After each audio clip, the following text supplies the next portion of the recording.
So, yes. So now I'm going to stop sharing the screen and give it over to you. Albena, are you there? Thank you, Jan. Can you hear me well? Yes, yes. Very well. I'm very pleased to be virtually in Iceland, and I was extremely happy to see the Prime Minister here. The Prime Minister mentioned the Progressive International. The website was launched yesterday with a piece I co-authored with James Galbraith. So I urge everybody to follow up on that. Battlegrounds of justice. What really grieves the 99%? This is how I titled my talk, because of course we need to start from proceed from a diagnosis of the evils before we start fighting them. So the fight against inequality was the main battleground in the war on injustice before the pandemic. Tax the rich was the rallying cry of progressive forces. The pandemic has laid bare existing inequalities and deepened them further. The economically most fragile groups, the homeless, the immigrants, those in the low-skilled service industries, have been hardest hit both by the contamination and by the means to fight the contamination, by the lockdown measures. So the logic of the class struggle, unsurprisingly, is back with us. It's revived with new rigor by forces of the radical left. In the adjacent battlefield, that of the political center, something else is happening. As businesses go bankrupt, livelihoods are being lost, and our economies are shrinking, a powerful capital-labor alliance is emerging, anxiously pushing for the return to growth. Thus, across these two battlefields of justice, a consensus is emerging on the conviction that we need to return to the growth and redistribution formula that provided the inclusive prosperity of the post-war welfare state. This, I believe, would be a mistake. The growth and redistribution policy mantra is detrimental to another urgent policy priority, ecological sustainability. We will do well to recall that the post-World War II egalitarian or relatively egalitarian affluence was achieved through the pseudo-Keynesian formula. I say pseudo because Keynes did not exactly believe in that approach, but it has been ascribed to him. The formula of stimulating demand to grow the pie and then distribute it. But the foundation of that success, increased production and consumption, eventually wrecked the environment. Now, however, the pandemic is revealing a third battleground of justice. Let us enter into it from the following paradox. Our societies have never been so affluent and so knowledgeable. We know how to edit DNA. We collect organic compounds from Saturn's moons. Yet our governments have been unable, many of them have been unable to ensure the basic protective equipment that medical personnel need to do their job in times of the pandemic. So how come? The reason is that our societies are privately rich but publicly poor, to use the famous wording of that great thinker, John Kenneth Galbraith, who sounded that alarm already in 1958 in his little book, The Affluent Society. The past 4 decades of structural adjustment policies, of reduction of job security, and slashing of public spending on essential services, including healthcare, That process has dramatically diminished the governing capacity in democracies and has weakened our societies. Now let's remember why these policies were launched in the first place. That started happening in the late 20th century for the sake of ensuring the national competitiveness in the global market. That was the discourse. After the financial meltdown of 2008, these same structural adjustment policies were further deepened for the sake of financial stabilization. As I note in my new book, Capitalism on Edge, contemporary capitalism has thus created not just a precarious class, what the economist Guy Standing has called the precariat, but a precarious multitude. The pathology of precarity, of social and economic instability, afflicts rich and poor, men and women, the well-educated overachievers, and the poorly paid, low-skilled workers. This generalized precarity is not that essential frailty we all have as human beings that is making us vulnerable to the virus. No, it is something else. It is a social condition that has been politically crafted. It has been caused by the combination of automation and the neoliberal policy formula of free and open markets. For the sake of staying competitive in the global market, governments engaged in liberalization of product and labor markets, as I said, as well as in slashing public spending. The demolition of the infrastructure of public service provision is the main reason, not the only one, but probably the main reason why our societies turn out to be so well equipped to fight the contamination by a pathogen which, let's admit it, was not completely unfamiliar nor terribly deadly. Our societies have seen worse. So the other point to take into account is that indeed this social precarity is severely stratified. The inequality of precarity is unjust and we need to fight it. But that fight for equality should not distract us from the root cause of the injustice, the politically engineered social massive precarity as the general pathology of our times. To say that we should be equal in an unjust system further validates that unjust system and deepens the injustice that we're supposed to be fighting. A fallacy in my book I call the paradox of emancipation, that while we're fighting one injustice, we deepen another because we attribute more value to the system within which we're seeking for equality and inclusion. Now, even conservative-led governments issue huge payments to shore up some workers' income-depleted bank accounts. But the condition of general social precarity cannot be remedied through redistribution alone. Note that equality implies a logic of comparison between individuals and groups and presents the idea of social justice in individualistic terms. When we fight for equality, we in fact remain captive of the neoliberal policy logic according to which individuals and groups are responsible for their well-being. This is not socialist. There is nothing very radical about that. It is the notion of collective well-being that has always been fundamental to socialism.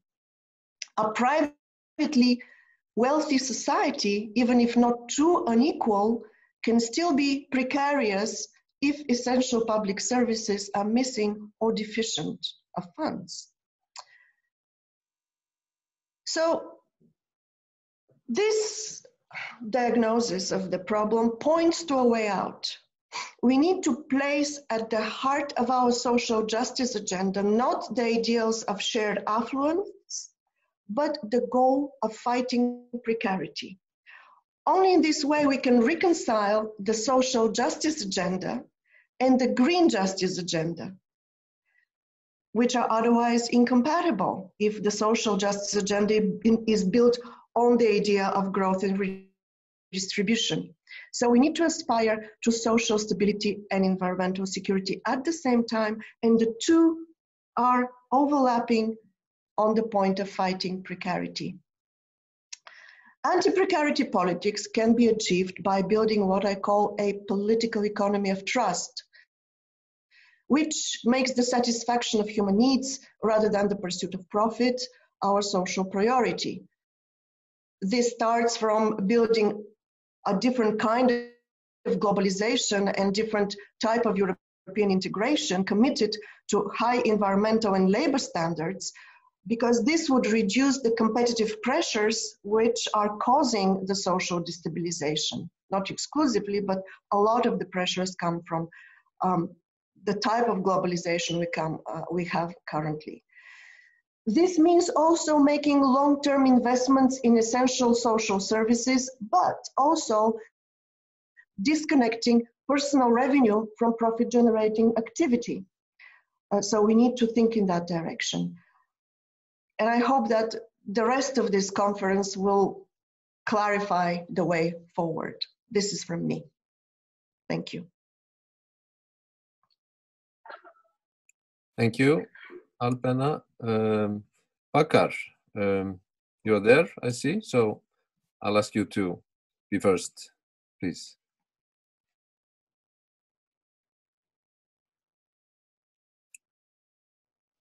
Yeah, do you hear me? Yes. Yeah, okay.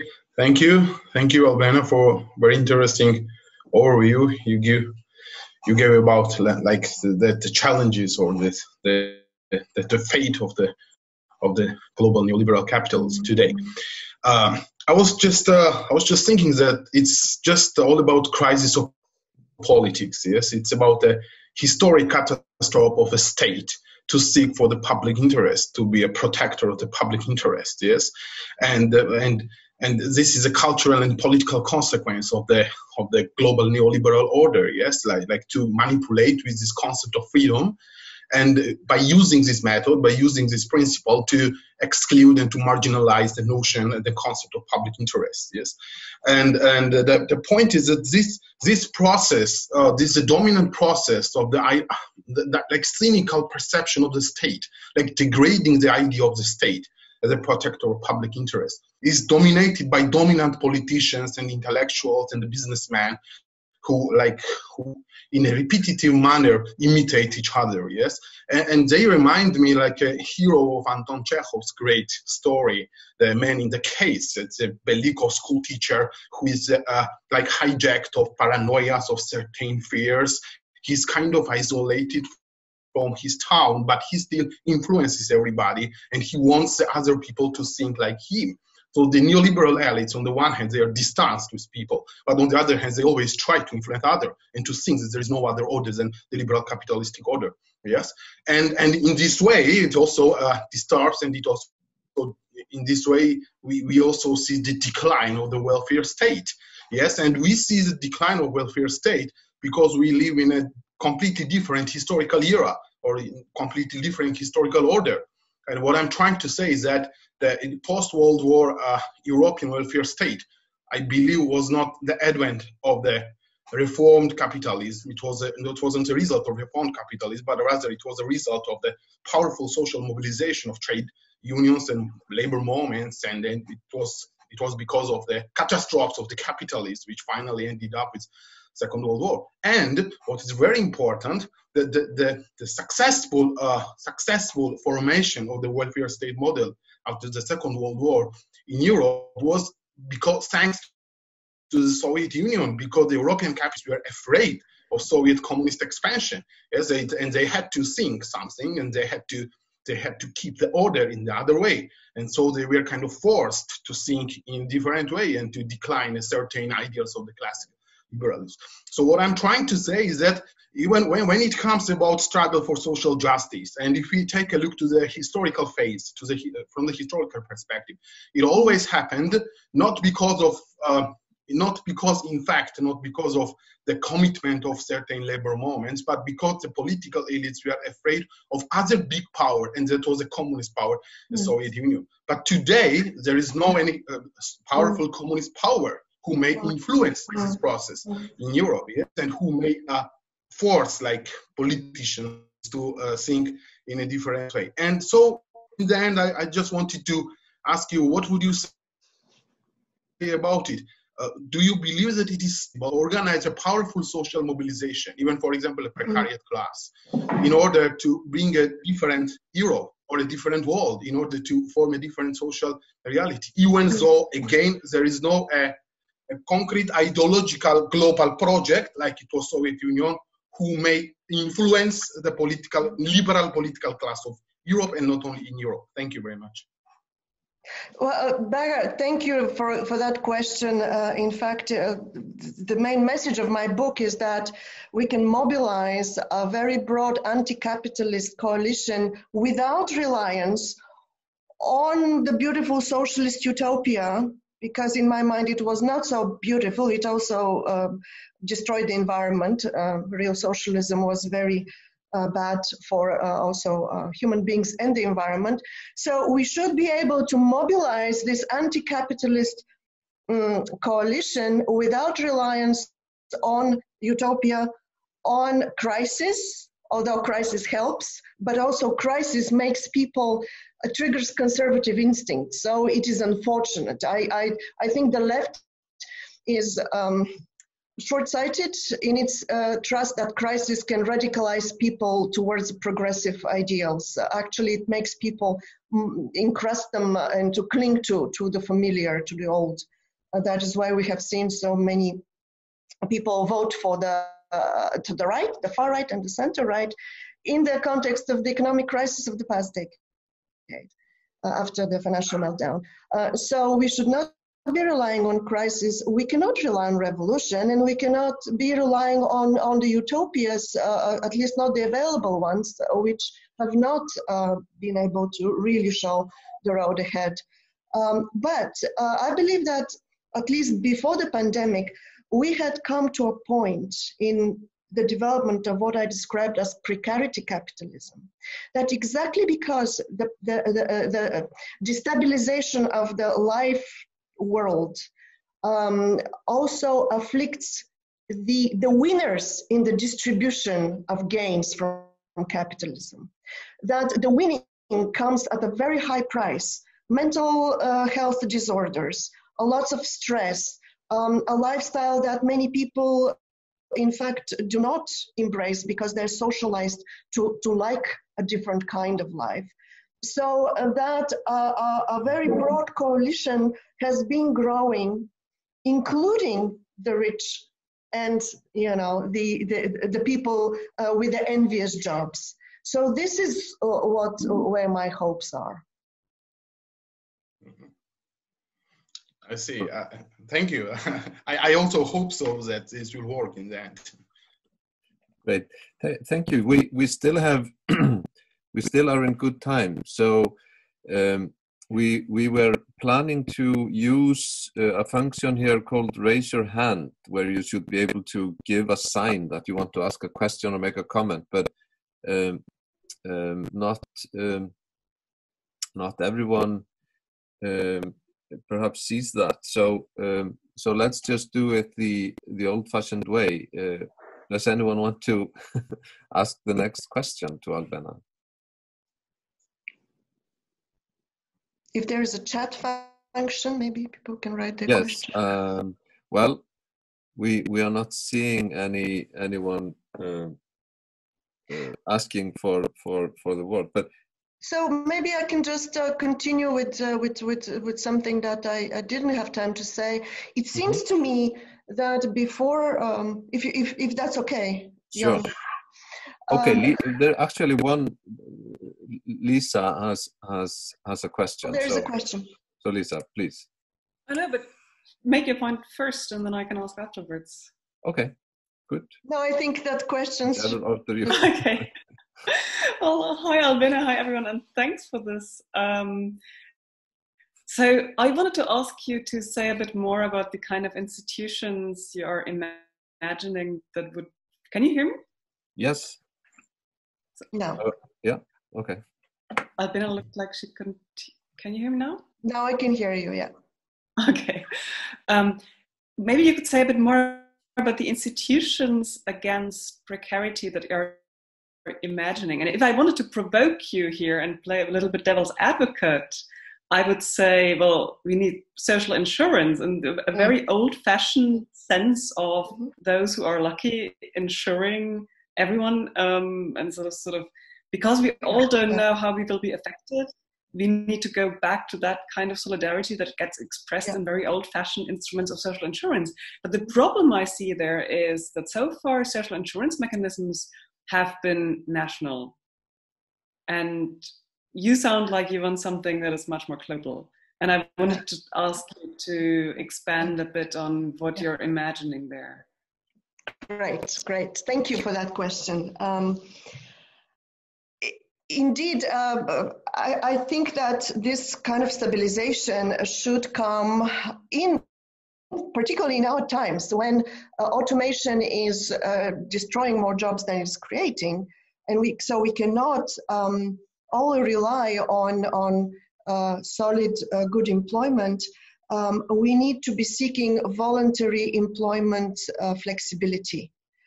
But that could be enabled only through kind of across-the-board social insurance, which is not sourced from the employment contract.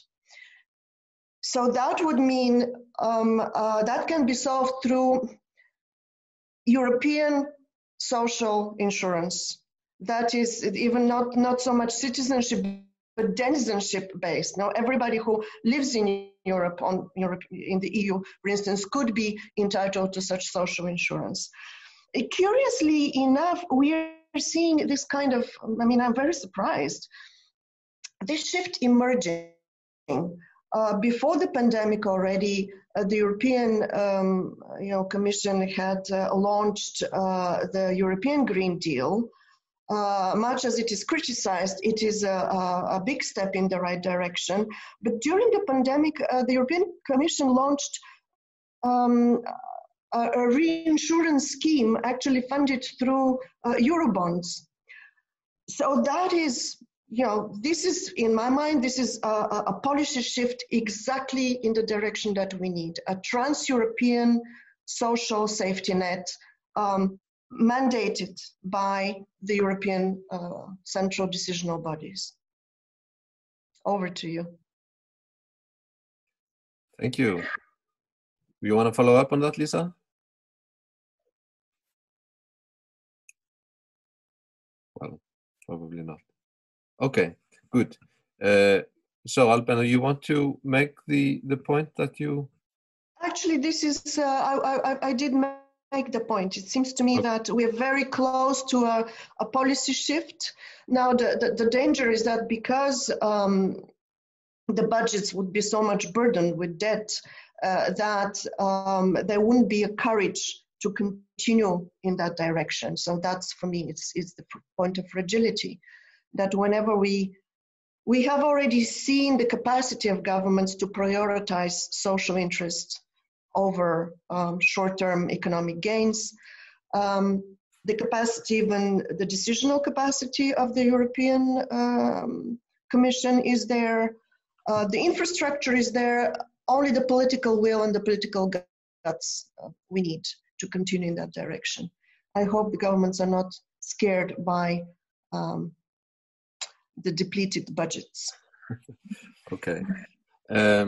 Now, let me see. Liam, you have a question.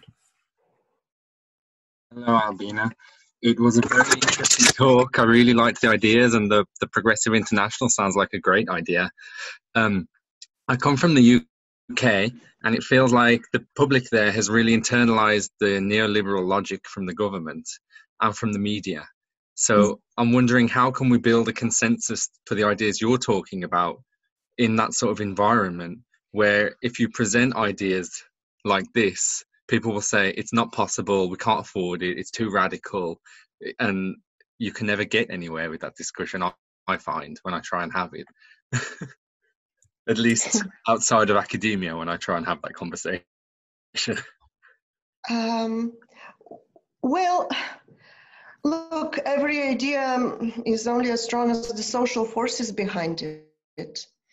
And we see signs that social forces are uniting behind certain ideas. It was a groundbreaking thing that, in fact, if you think that the European Commission, which is, dominated by center-right parties, which are usually so much pro-business, they are pushing for the green agenda as well. So my hope is that, in fact, there are powerful voices, even within the establishment, that are pushing in the right direction. Now, the trouble is that the left, parts of the left, are becoming part of the trouble, because, as I said, calls for more equality within an unjust system play in the hands of the neoliberal agenda. So I think the left needs to be a little bit more self-critical. I would start with that. Thanks. Okay, Jose, you want to jump in? Yes. Hello everyone. So my question is a sort of follow-up of Lisa's question. So Lisa asked you about how you would create some kind of global solidarity. And my question refers to that global dimension as well. So what kind of vision do you have for building up a new global governance? So more specifically, do you think that we should try to reform the institutions that we have, the United Nations and so on? Or are you thinking rather in something totally new that we should build up more democratically, bottom up? Or what kind of vision do you have for the global governance? Yes. See, I have developed this notion of, I believe in subversion. I do not believe in overthrowing. Maybe because of my experience with the dissident movements in Bulgaria, I was involved in those movements, and we tried to overthrow the regime, and it just didn't go that well, because it evolved into something quite undemocratic gradually. Despite all appearance. So I would say let's subvert the system rather than try to overthrow it. That means to work with the material we already have. Therefore, my answer is yes, let's work with those institutions. Let us build a very broad alliance of social forces. Look, when we look at the big shifts, paradigm shifts in the models of well-being, the shift towards the welfare state after the crisis of the 19th century capitalism. This was not just a matter of the class struggle and of the progressive union mobilization.